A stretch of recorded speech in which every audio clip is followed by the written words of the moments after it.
Beginning of Chapter 6. Out of the frying pan into the fire. Bilbo had escaped the goblins, but he did not know where he was. He had lost hood, cloak, food, pony, his buttons, and his friends. He wandered on till the sun began to sink westwards, behind the mountains.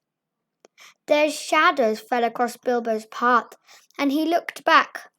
Then he looked forward, and could see before him only ridges and slopes, falling towards lowlands and plains glimpsed occasionally between the trees. "Good heavens!" he exclaimed. "I seem to have got right to the other side of the misty mountains, right to the edge of the land beyond. Where, and oh where, can Gandalf and the dwarves have got to? I only hope to goodness that they are still not back there in the power of the goblins." He still wandered on, out of the little high valley, over its edge, and down the slopes beyond. But all the while a very uncomfortable thought was growing inside him. He wondered whether he ought not, now he had the magic ring, to go back into the horrible, horrible tunnels and look for his friends. He had just made up his mind that it was his duty, that he must turn back, and very miserable he felt about it, when he heard voices. He stopped and listened. It did not sound like goblins, so he crept forward carefully. He was on a stony path, winding downwards, with a rocky wall on the left hand. On the other side, the ground sloped away, and there were dells below the level of the path, overhung with bushes and low trees. In one of these dells, under the bushes, people were talking. He crept still nearer, and suddenly he saw peering between two big boulders a head with the red hood on. It was Balin doing lookout. He could have clapped and shouted for joy, but he did not. He had still got the ring on, for fear of meeting something unexpected and unpleasant. And he saw that Balin was looking straight at him without noticing him. "I will give them all a surprise," he thought, as he crawled into the bushes at the edge of the dell. Gandalf was arguing with the dwarves. They were discussing all that had happened to them in the tunnels, and wondering and debating what they were going to do now. The dwarves were grumbling, and Gandalf was saying that they could not possibly go on with their journey, leaving Mr. Baggins in the hands of the goblins, without trying to find out if he was alive or dead, and without trying to rescue him. "After all, he is my friend," said the wizard, "and not a bad little chap. I feel responsible for him. I wish to goodness you had not lost him." The dwarves wanted to know why he had ever been brought at all, why he could not stick to his friends and come along with them, and why the wizard had not chosen someone with more sense. "He has been more trouble than you so far," said one. "If we have got to go back into those abominable tunnels to look for him, then drat him, I say." Gandalf answered angrily, "I brought him, and I don't bring things that are of no use. Either you help me to look for him, or I go and leave you here to get out of the mess as best as you can yourselves. If we can only find him again, you will thank me before all is over." "Whatever did you want to go and drop him for, Dory?" "You would have dropped him," said Dory, "if a goblin had suddenly grabbed your legs from behind in the dark, tripped up your feet, and kicked you in the back." "Then why didn't you pick him up again?" "Good heavens, can you ask? Goblins fighting and biting in the dark, everybody falling over bodies and hitting one another. You nearly chopped off my head with Glamdring, and Thorin was stabbing here, there, and everywhere with Orcrist. All of a sudden, you gave one of your blinding flashes, and we saw the goblins running back, yelping. You shouted, 'Follow me, everybody!' and everybody ought to have followed. We thought everybody had. There was no time to count, as you know quite well, till we had dashed through the gate guards, out of the lower door, and helter-skelter down here. And here we are, without the burglar. Confiscate him!" "And here's the burglar," said Bilbo, stepping down into the middle of them and slipping off the ring. Bless me, how they jumped! Then they shouted with surprise and delight. Gandalf was as astonished as any of them, but probably more pleased than all the others. He called to Balin and told him what he thought of a lookout man who let people walk right into them like that without warning. It is a fact that Bilbo's reputation went up a very great deal with the dwarves after this. If they had still doubted that he was really a first-class burglar, in spite of Gandalf's words, they doubted no longer. Balin was the most puzzled of all, but everyone said it was a very clever bit of work. Indeed, Bilbo was so pleased with their praise that he just chuckled inside and said nothing whatever about the ring. And when they asked him how he did it, he said, "Oh, just crept along, very carefully and quietly." "Well, it is the first time that even a mouse has crept along carefully and quietly under my very nose and not been spotted," said Balin, "and I take off my hood to you," which he did. "Balin at your service," said he. "Your servant, Mr. Baggins," said Bilbo. Then they wanted to know all about his adventures after they had lost him, and he sat down and told them everything, except about the finding of the ring. Not just now, he thought. They were particularly interested in the riddle competition and shuddered most appreciatively at his description of Gollum. "And then I couldn't think of any other question with him sitting beside me," ended Bilbo. "So I said, 'What's in my pocket?' And he couldn't guess in 3 goes. So I said, 'What about your promise? Show me the way out.' But he came at me to kill me, and I ran and fell over, and he missed me in the dark. Then I followed him, because I heard him talking to himself. He thought I really knew the way out, and so he was making for it. And then he sat down in the entrance, and I could not get by, so I jumped over him and escaped, and ran down to the gate." "What about the guards?" they asked. "Weren't there any?" "Oh, yes, lots of them, but I dodged them. I got stuck in the door, which was only open a crack, and I lost lots of buttons," he said, sadly looking at his torn clothes. "But I squeezed through all right, and here I am." The dwarves looked at him with quite a new respect when he talked about dodging guards, jumping over Gollum, and squeezing through, as it was not very difficult or very alarming. "What did I tell you?" said Gandalf, laughing. "Mr. Baggins has more about him than you guess." He gave Bilbo a queer look from under his bushy eyebrows as he said this, and the hobbit wondered if he guessed at the part of his tale that he had left out. Then he had questions of his own to ask, for if Gandalf had explained it all by now to the dwarves, Bilbo had not heard it. He wanted to know how the wizard had turned up again, and where they had all got to now. The wizard, to tell the truth, never minded explaining his cleverness more than once. So now he told Bilbo that both he and Elrond had been well aware of the presence of evil goblins in that part of the mountains. But their main gate used to come out on a different path, one more easy to travel by, so that they often caught people benighted near their gates. Evidently, people had given up going that way, and the goblins must have opened their new entrance at the top of the pass the dwarves had taken quite recently, because it had been found quite safe up to now. "I must see if I can't find a more or less decent giant to block it up again," said Gandalf, "or soon there'll be no getting over the mountains at all." As soon as Gandalf had heard Bilbo's yell, he realized what had happened. In the flash which killed the goblins that were grabbing him, he had nipped inside the crack just as it snapped to. He followed after the drivers and prisoners right to the edge of the great hall, and there he sat down and worked up the best magic he could in the shadows. A very ticklish business it was, he said. Touch and go.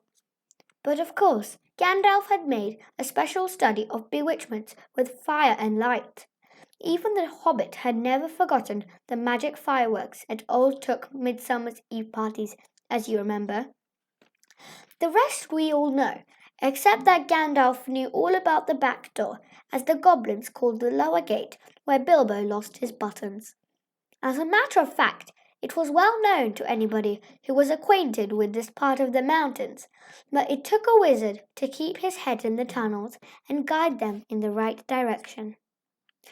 They made that gate ages ago, he said, partly for a way of escape if they needed one, partly as a way out into the lands beyond, where they still come in the dark and do great damage.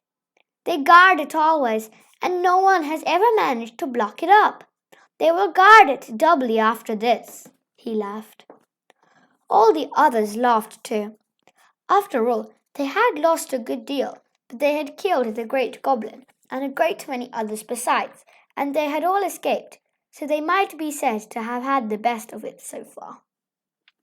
But the wizard called them to their senses. We must be getting on at once, now we are a little rested, he said.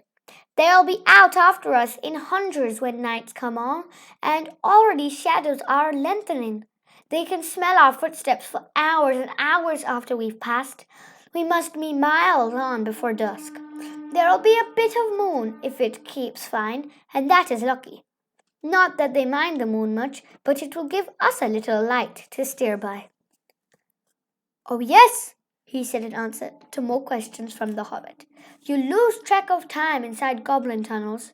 Today's Thursday, and it was Monday night or Tuesday morning that we were captured. We have gone miles and miles and come right down through the heart of the mountains and are now on the other side, quite a shortcut. But we are not at the point to which our path would have brought us. We are too far to the north and have some awkward country ahead, and we are still pretty high up. Let's get on.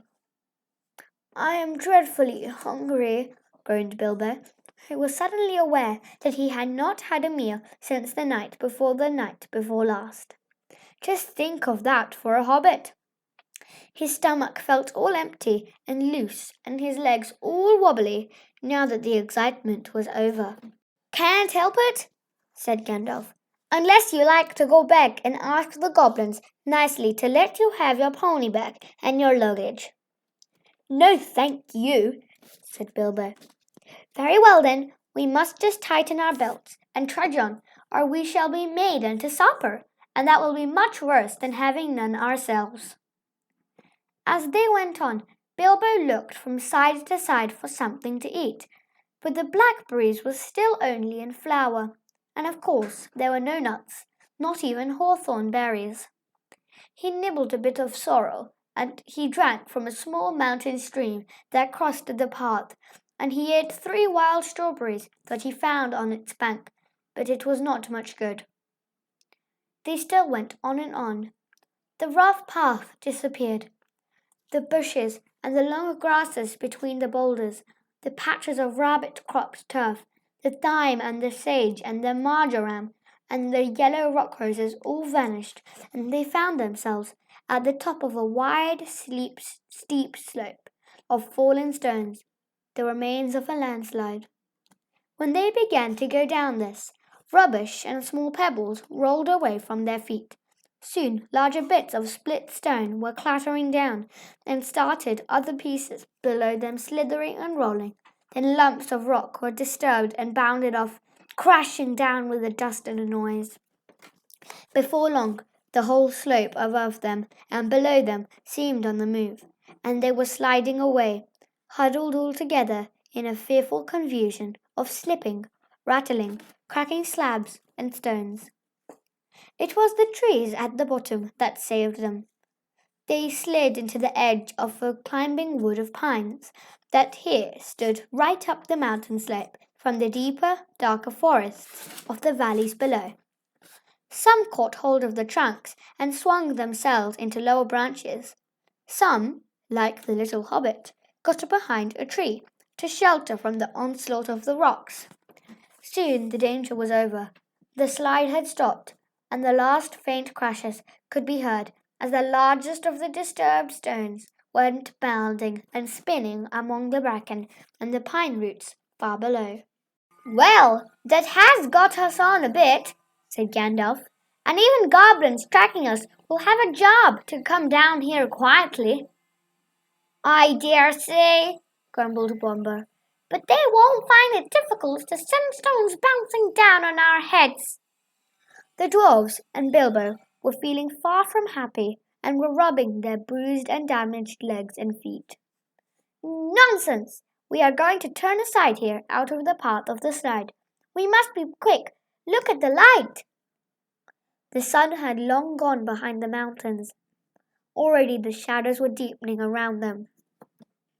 Though far away through the trees and over the black tops of those growing lower down, they could still see the evening lights on the plains beyond.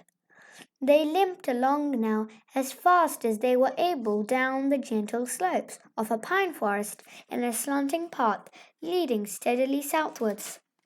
At times they were pushing through a sea of bracken with tall fronds rising right above the hobbit's head. At times they were marching along quiet as quiet over a floor of pine needles, and all the while the forest gloom got heavier and the forest silence deeper. There was no wind that evening to bring even a sea sighing into the branches of the trees. "Must we go any further?" asked Bilbo, when it was so dark that he could only just see Thorin's beard wagging beside him, and so quiet that he could hear the dwarfs breathing like a loud noise. "My toes are all bruised and bent, and my legs ache, and my stomach is wagging like an empty sack." "A bit further," said Gandalf. After what seemed ages further, they came suddenly to an opening where no trees grew. The moon was up and was shining into the clearing. Somehow it struck all of them as not at all a nice place, although there was nothing wrong to see. All of a sudden they heard a howl, away downhill, a long, shuddering howl. It was answered by another, away to the right, and a good deal nearer to them. Then by another, not far away to the left. It was wolves howling at the moon, wolves gathering together. There were no wolves living near Mr. Baggins's hole at home, but he knew that noise. He had had it described to him often enough in tales. One of his elder cousins, on the Took side, who had been a great traveller, used to imitate it to frighten him. To hear it out in the forest under the moon was too much for Bilbo. Even magic rings are not much use against wolves, especially against the evil packs that lived under the shadow of the goblin-infested mountains, taking the edge of the wild on the borders of the unknown. Wolves of that sort smell keener than goblins, and do not need to see you to catch at you. "What shall we do? What shall we do?" he cried. "Escaping goblins to be caught by wolves," he said, and it became a proverb, though we now say, "out of the frying pan into the fire," in the same sort of uncomfortable situations. "Up the trees, quick!" cried Gandalf, and they ran to the trees at the edge of the glade, hunting for those that had branches fairly low or were slender enough to warm up.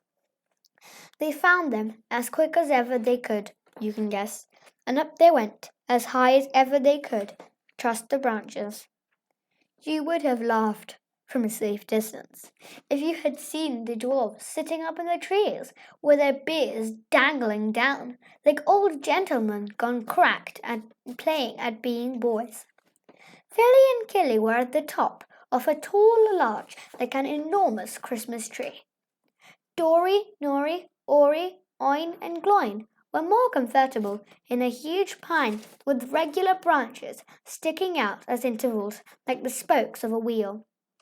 Beaver, Boffer, Bomber, and Thorin were in another. Dwalin and Balin had swarmed up a tall, slender fir with fir branches and were trying to find a place to sit in the greenery of the topmost boughs. Gandalf, who was a good deal taller than the others, had found a tree into which they could not climb, a large pine standing at the very edge of the glade. He was quite hidden in its boughs, but you could see his eyes gleaming in the moon as he peeped out. And Bilbo? He could not get into any tree, and was scuttling about from trunk to trunk like a rabbit that has lost its hole and has a dog after it. "You've left the burglar behind again," said Nori to Dory, looking down.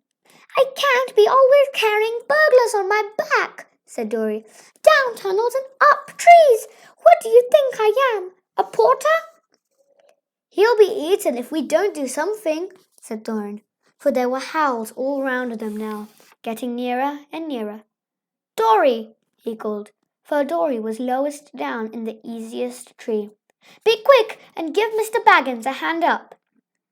Dory was really a decent fellow, in spite of his grumbling. Poor Bilbo could not reach his hand, even when he climbed down to the bottom branch and hung his arm down as far as ever he could. So Dory actually climbed out of the tree and let Bilbo scramble up and stand on his back. Just at that moment, the wolves trotted, howling into the clearing. All of a sudden, there were hundreds of eyes looking at them. Still, Dory did not let Bilbo down. He waited till he had clambered off his shoulders into the branches, and then he jumped for the branches himself, only just in time. A wolf snapped at his cloak as he swung up and nearly got him. In a minute there was a whole pack of them yelping all round the tree and leaping up at the trunk, with eyes blazing and tongues hanging out.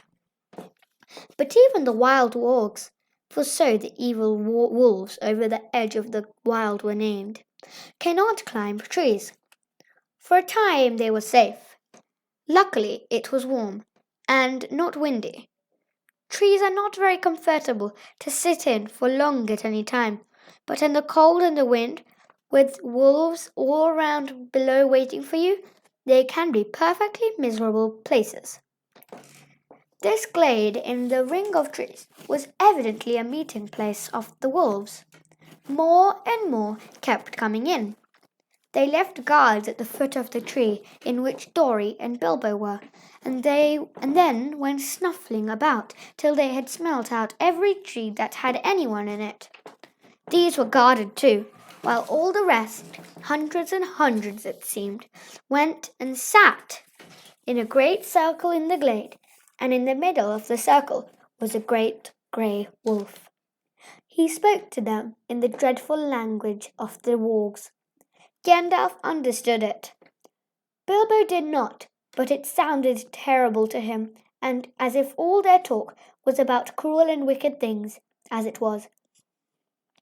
Every now and then all the wargs in the circle would answer their great chief all together, and their dreadful clamour almost made the Hobbit fall out of his pine tree. I will tell you what Gandalf heard, though Bilbo did not understand it. The wargs and the goblins often helped one another in wicked deeds. Goblins do not usually venture very far from their mountains unless they are driven out and are looking for new homes or are marching to war, which I am glad to say has not happened for a long while. But in those days they sometimes used to go on raids, especially to get food or slaves to work for them. Then they often got the wargs to help and shared the plunder with them. Sometimes they rode on wolves like men do on horses. Now it seemed that a great goblin raid had been planned for that very night. The wargs had come to meet the goblins, and the goblins were late. The reason, no doubt, was the death of the great goblin, and all the excitement caused by the dwarves and Bilbo and the wizard, for whom they were probably still hunting. In spite of the dangers of this far land, bold men had of late been making their way back into it from the south, cutting down trees and building themselves places to live in among the more pleasant woods in the valleys and along the river shores. There were many of them, and they were brave and well armed, and even the wargs dared not attack them if they were many together, or in the bright day. But now they had planned with the goblins' help to come by night upon some of the villages nearest the mountains. If their plan had been carried out, there would have been none left there next day. All would have been killed, except the few the goblins kept from the wolves and carried back as prisoners to their caves. This was dreadful talk to listen to, not only because of the brave woodmen and their wives and children, but also because of the danger which now threatened Gandalf and his friends. The wargs were angry and puzzled at finding them here in their very meeting place. They thought they were friends of the woodmen and were come down to spy on them, and would take news of their plans down into the valleys, and then the goblins and the wolves would have to fight a terrible battle instead of capturing prisoners and devouring people waked suddenly from their sleep. So the wargs had no intentions of going away and letting the people up the trees escape, at any rate, not until morning. And long before that, they said, goblin soldiers would be coming down from the mountains, and goblins can climb trees or cut them down. Now you can understand why Gandalf, listening to their growling and yelping, began to be dreadfully afraid, wizard though he was, and to feel that they were in a very bad place and had not yet escaped at all. All the same, he was not going to let them have it all their own way, though he could not do very much, stuck up in a tall tree with wolves all around on the ground below.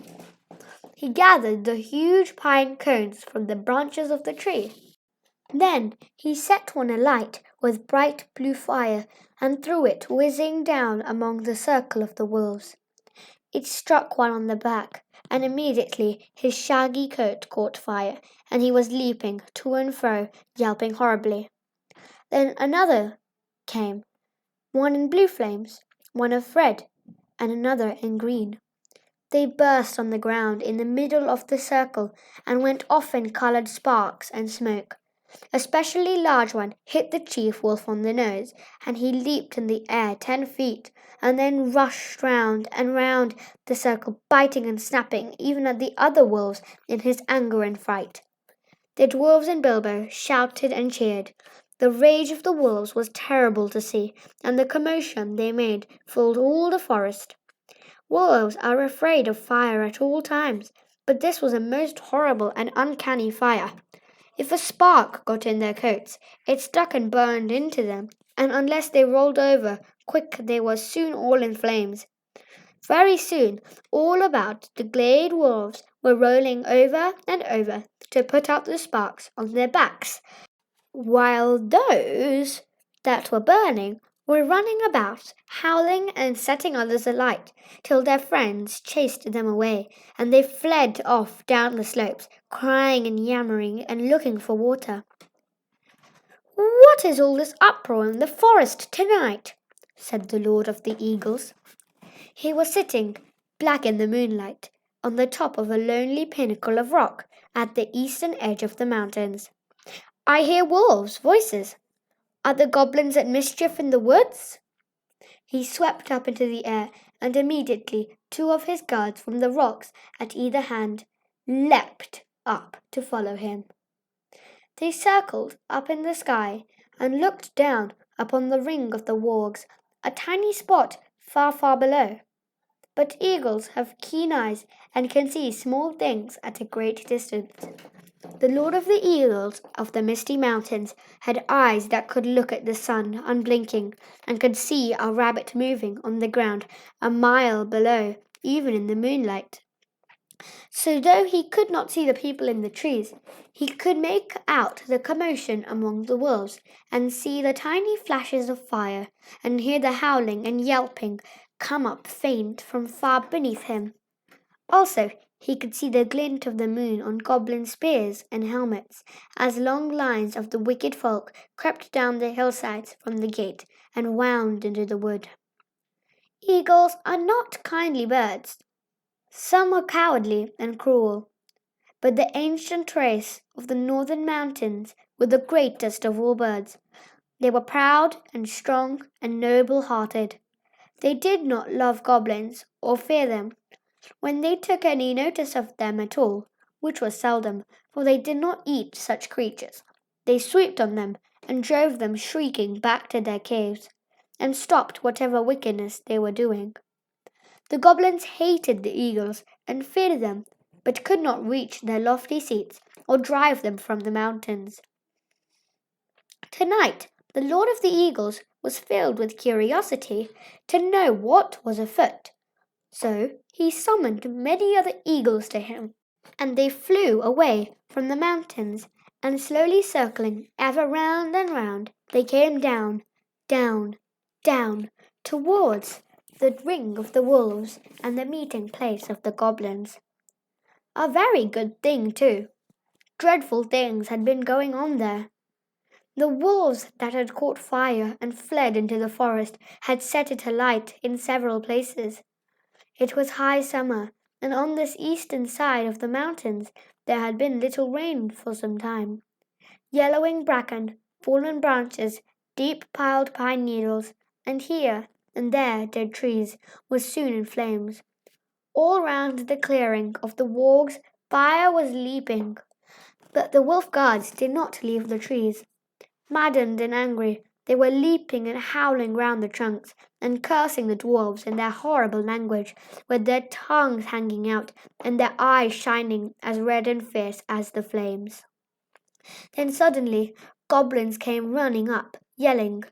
They thought a battle with the woodmen was going on, but they soon learned what had really happened. Some of them actually sat down and laughed. Others waved their spears and clashed the shafts against their shields.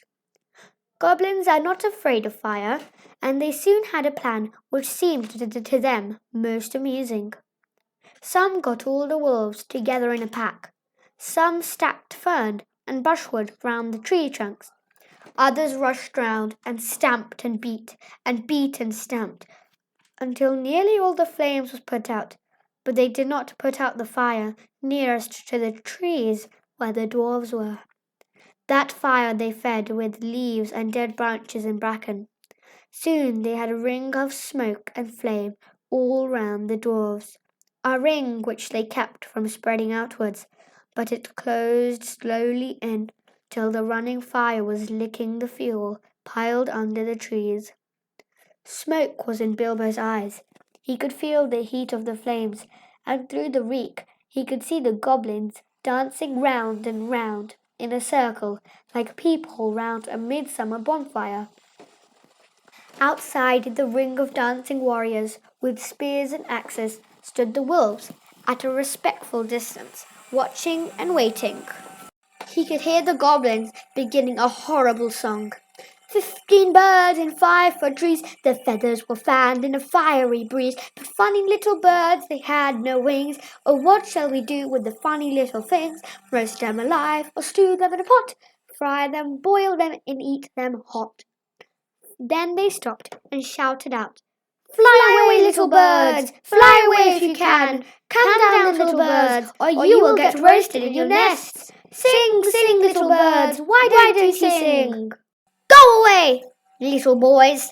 Shouted Gandalf in answer. It isn't bird nesting time! Also, naughty little boys that play with fire get punished! He said it to make them angry and to show them he was not frightened of them, though of course he was, wizard though he was. But they took no notice, and they went on singing. Burn, burn, tree and fern, shrivel and scorch, a fizzling torch to light the night for our delight. Yah-hey! Bake and twist them, fry and roast them till beards blaze and eyes glaze, till hair smells and skins crack, fat melts and bones black, and cinders lie beneath the sky. So dwarfs shall die and light the night for our delight. Yah-hey! Yah-harry! Hey! Yah-hoy! And with that yah-hoy, the flames were under Gandalf's tree. In a moment it spread to the others. The bark caught fire, the lower branches cracked. Then Gandalf climbed to the top of his tree. The sudden splendor flashed from his wand like lightning as he got ready to spring down from on high right among the spears of the goblins. That would have been the end of him, though he would probably have killed many of them as he came hurtling down like a thunderbolt. But he never leaped. Just at that moment, the Lord of the Eagles swept down from above, seized him in his talons, and was gone. There was a howl of anger and surprise from the goblins. Loud cried the Lord of the Eagles, to whom Gandalf had now spoken. Back swept the great birds that were with him, and down they came like huge black shadows. The wolves yammered and gnashed their teeth. The goblins yelled and stamped with rage, and flung their heavy spears in the air in vain. Over them swooped the eagles. The dark rush of their beating wings smote them to the floor, or drove them far away. Their talons tore at goblin faces. Other birds flew to the tree tops and seized the dwarfs, who were scrambling up now as far as they ever dared to go. Poor little Bilbo was very nearly left behind again. He just managed to catch hold of Dory's legs as Dory was borne off last of all, and up they went together above the tumult and the burning, Bilbo swinging in the air with his arms nearly breaking.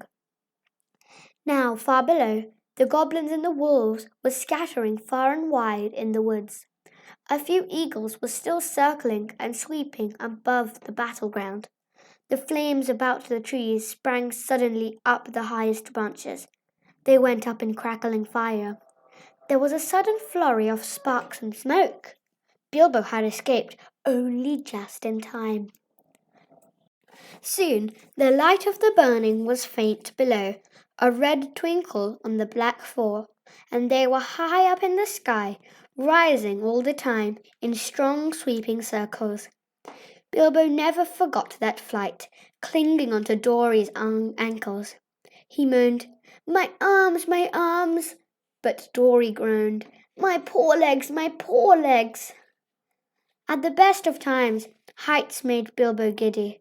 He used to turn queer if he looked over the edge of quite a little cliff, and he had never liked ladders, let alone trees, never having to escape from wolves before. So you can imagine how his head swam now when he looked down between his dangling toes and saw the dark lands opening wide underneath him, touched here and there with the light of the moon on a hillside rock or a stream in the plains. The pale peaks of the mountains were coming nearer, moonlit spikes of rock sticking out of black shadows. Summer or not, it seemed very cold. He shut his eyes and wondered if he could hold on any longer. Then he imagined what would happen if he did not. He felt sick.